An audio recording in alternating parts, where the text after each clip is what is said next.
ఈరోజు మనం కుబేరుని జన్మ కథ గురించి తెలుసుకుందామండి. చాలా తక్కువ టైంలోనే డీటెయిల్‌గా తెలుసుకుందాం. ఈ వీడియోని నేను త్వరగానే ఫినిష్ చేస్తాను. కాస్త ఓపిక తెచ్చుకొని వినండి. ఈ కుబేరుని జన్మ కథ వినడం వల్ల డబ్బుకు ఎటువంటి లోటనేది ఉండదు. మన జీవితంలో ధనం, ఐశ్వర్యం అందరికీ కావాలి. కానీ ఆ సంపదను కాపాడే దేవుడు ఎవరో తెలుసా? దేవతల ఖజానాకు అధిపతి, ఉత్తర దిక్కునకు రక్షకుడు, అపార సంపదకు ప్రతీక అయిన మహాదేవుడు కుబేరుడు. కానీ కుబేరుడు ఎలా జన్మించాడు అన్నది ఎవరికీ తెలియదు. ఎలా సాధారణ మహర్షి కుమారుడిగా పుట్టి దేవతల ధనాధిపతిగా మారాడు ఇప్పుడు తెలుసుకుందాం.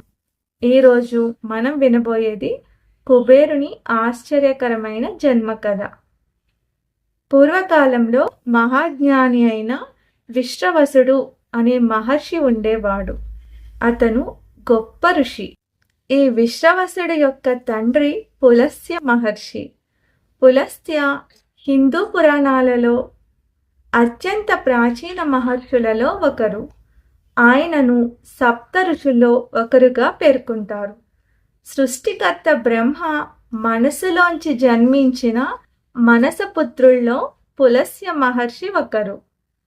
అంటే ఆయన సాధారణంగా జన్మించలేదు. బ్రహ్మదేవుని తపస్సు శక్తి వల్ల జన్మించారు. పులస్త్య మహర్షి గొప్పతనం, గొప్ప తపస్సు చేసిన మహర్షి. వేదాలు, శాస్త్రాల్లో అపార జ్ఞానం, అనేక పురాణాలను ప్రపంచానికి తెలియజేసిన వాడు ఈ పులస్త్య మహర్షి. పురాణాల ప్రకారం విష్ణు పురాణ జ్ఞానాన్ని పులస్త్య మహర్షి ప్రపంచానికి చెప్పినట్లు చెబుతారు. అందుకే ఆయనను మహాజ్ఞాని అని కూడా పిలుస్తారు. పులస్త్య మహర్షికి జన్మించిన పుత్రుడే విశ్రవసుడు. విశ్రవుడు కూడా తన తండ్రిలాగే మహాజ్ఞాని. ఆయన తపస్సు శక్తి జ్ఞానం వల్ల దేవతలు కూడా ఆయనను గౌరవించేవారు. విశ్రవసుడు జీవితంలో 2 ముఖ్యమైన వివాహాలు జరిగాయి. విశ్రవసుని యొక్క భార్యలు ఇలవిడ, కైకేసి. విశ్రవ మహర్షి మొదటి భార్య ఇలవిడ. ఆమెకు జన్మించిన కుమారుడే కుబేరుడు. అంటే కుబేరుడు మహర్షి వంశంలో జన్మించాడు. విశ్రవసుడి యొక్క రెండో భార్య కైకేసి. ఆమె రాక్షస వంశానికి చెందినది. ఆమెకు జన్మించిన పిల్లలెవరో తెలుసా?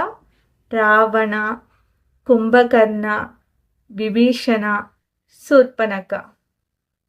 అందువల్ల ఒకే తండ్రి అయిన విశ్రవసునికి 2 వంశాలు ఏర్పడ్డాయి. దేవతల పక్షం కుబేరుడు, రాక్షస వంశం రావణుడు. ఇప్పుడు అర్థమైందండి. ఇక కుబేరుని బాల్యం గురించి తెలుసుకుందాం. చిన్నప్పటి నుంచే కుబేరుడు ఎంతో వినయంగా ఉండేవాడు. ఆయనకు ధనం మీద ఆశ కన్నా ధర్మం మీద ఆసక్తి ఎక్కువ. అతనెప్పుడు దేవతలను ధ్యానం చేసేవాడు. పూజలు, తపస్సు చేయడం అతనికి అలవాటు. అతని మంచి గుణాలు చూసి మహర్షులు కూడా ఆశ్చర్యపోయేవారు. కుబేరుని యొక్క తపస్సు. ఒకరోజు కుబేరుడు గొప్ప నిర్ణయం తీసుకున్నాడు. నేను దేవతలను సంతోషపరిచి లోకానికి ఉపయోగపడే పని చేయాలి అని భావించాడు. అందుకోసం అతను తీవ్రమైన తపస్సు ప్రారంభించాడు. 1000 సంవత్సరాలు అతను తపస్సు చేశాడు. ఆ తపస్సు అంత ఘోరంగా ఉండేది కాబట్టి దేవలోకమంతా కదిలిపోయింది. చివరికి సృష్టికర్త బ్రహ్మ అతని తపస్సుకు సంతోషించాడు. బ్రహ్మదేవుని వరం. బ్రహ్మదేవుడు కుబేరుని ముందు ప్రత్యక్షమయ్యాడు. కుబేరా, నీ తపస్సు నన్ను సంతోషపరిచింది. నీకు కావాల్సిన వరం కోరుకో అని అన్నాడు. కుబేరుడు వినయంగా ఇలా అన్నాడు, ప్రభు, నేను ధర్మ మార్గంలో ఉండి ప్రపంచానికి మేలు చేయాలి. అప్పుడు బ్రహ్మదేవుడు అతనికి గొప్ప వరాలు ఇచ్చాడు. దేవతల సంపదకు అధిపతి, ఉత్తర దిక్కుకు పాలకుడు, యక్షుల రాజు. అలా కుబేరుడు ధనాధిపతిగా మారాడు. అర్థమైందా? లంక రాజ్యం.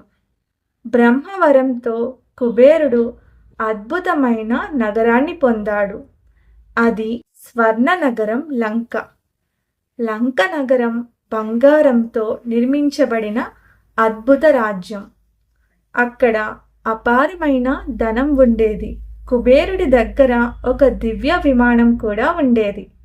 అది పుష్పక విమానం. ఈ విమానం ఆలోచనతోనే ఎక్కడికైనా వెళ్ళగలదు.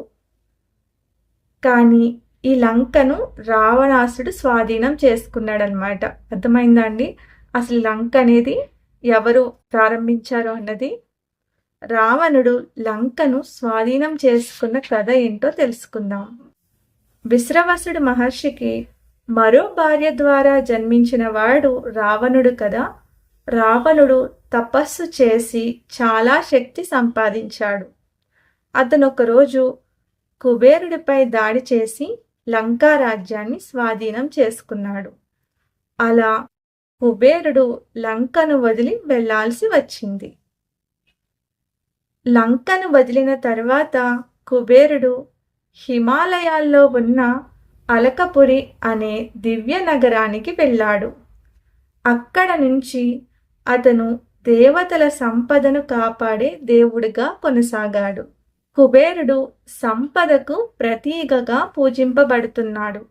ప్రత్యేకంగా లక్ష్మీదేవితో కలిసి పూజిస్తారు. ప్రత్యేకంగా ఈ రోజుల్లో కుబేరుని పూజ చేస్తారు. ధనత్రయోదశి అంటారు కదా, ఆ టైంలో. ఇలా కుబేరుని పూజ చేయడం వల్ల ఐశ్వర్యం పెరుగుతుందని నమ్మకం. అలా సాధారణ మహర్షి కుమారుడిగా పుట్టి తపస్సుతో దేవతల ధనాధిపతిగా మారినవాడు కుబేరుడు. ఈ కథ మనకు ఒక గొప్ప సత్యాన్ని చెబుతుంది. ధర్మంతో సంపాదించిన సంపదే నిజమైన ఐశ్వర్యం. ధనాధిపతిగా ప్రసిద్ధి పొందిన కుబేరుడు కేవలం సంపదకు దేవుడు మాత్రమే కాదు, ఆయన కుటుంబ జీవితం కూడా పురాణాలలో ప్రస్తావించబడింది. పురాణాల ప్రకారం కుబేర భార్య పేరు భద్ర. కొన్ని గ్రంథాలలో కౌబేరి, యక్షిణి అని కూడా అంటారు. ఆమె చాలా పవిత్రమైన శుభలక్షణాలు కలిగిన స్త్రీ. భద్రాదేవి ఎవరు? భద్ర యక్షుల వంశానికి చెందిన దేవకన్యగా చెప్పబడుతుంది. ఆమె చాలా సౌమ్య స్వభావం కలిగి ఉండేది. పురాణాల ప్రకారం ఆమె ధర్మపరురాలు, భక్తి గల స్త్రీ, దేవతల పట్ల గౌరవం కలిగినది. ఈ గుణాల వల్లే కుబేరుడు ఆమెను వివాహం చేసుకున్నాడు. వివాహం ఎలా జరిగింది? కుబేరుడు తపస్సు చేసి బ్రహ్మదేవుని నుండి వరం పొంది ధనాధిపతి అయ్యాడు. ఆ తరువాత దేవతలు, ఋషులు కలిసి అతనికి వివాహం జరిపారని పురాణాలు చెబుతున్నాయి. ఆ వివాహం ఎంతో వైభవంగా జరిగింది. దేవతలు, గంధర్వులు, యక్షులు అందరూ ఆ వివాహానికి వచ్చి ఆశీర్వదించారు. అలకాపురిలో వీరి జీవితం. వివాహం తరువాత కుబేరుడు తన భార్యతో కలిసి అలకపురి అనే అద్భుత నగరంలో నివసించాడు. ఆ నగరం హిమాలయాల సమీపంలో ఉన్న దివ్య రాజధాని. అక్కడ బంగారు ప్రాసాదాలు, రత్నాలతో అలంకరించిన మందిరాలు, అపారమైన సంపద ఉండేవి. కుబేరుడు యక్షుల రాజుగా ఆ నగరాన్ని పాలించేవాడు. కుబేరుడి పిల్లలు. పురాణాలలో కుబేరుడికి కొంతమంది పిల్లలున్నట్లు చెప్పబడింది. వారిలో ముఖ్యంగా నలకువర, మణిగ్రీవ ఈ ఇద్దరు కుమారులు చాలా ప్రసిద్ధి పొందారు. కృష్ణ బాల్యంలో జరిగిన ఒక కథలో కూడా వీరి ప్రస్తావన జరిగింది. కుబేరుడు లక్ష్మీదేవి సంబంధం. సంపదకు దేవత లక్ష్మీదేవి, కానీ ఆ సంపదను కాపాడే బాధ్యత కుబేరుడికి ఉందని పురాణాలు చెబుతాయి. అందుకే చాలా పూజల్లో లక్ష్మీదేవి, కుబేరుడు ఇద్దరిని కలిసి పూజిస్తారు. అలా ధర్మపరురాలైన భద్రాదేవి వివాహం చేసుకున్న కుబేరుడు తన భార్యతో కలిసి అలకాపురిలో నివసిస్తూ దేవతల సంపదను కాపాడే దేవుడిగా ప్రసిద్ధి పొందాడు. ఈ కథను ఇలా చెప్తూ ఉంటే మనకి చాలా విషయాలు తెలుస్తాయి. కుబేరుని యొక్క పిల్లలు ఇద్దరని చెప్పాను కదా, వారికి కూడా ఒక కథ ఉంది. ఒకసారి వారు అహంకారంతో తప్పు చేశారు. అప్పుడు మహర్షి నారద వారికి శాపం ఇచ్చారు. వారు చెట్లుగా మారిపోతారనమాట. తరువాత కృష్ణుడు బాల్యంలో ఆ చెట్లను పడగొట్టి వారికి శాప విమోచనం ఇచ్చాడని కథ ఉంది. ఓకేనా?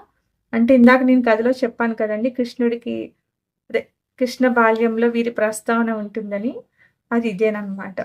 కుబేరుడు శివుడు మిత్రుడు.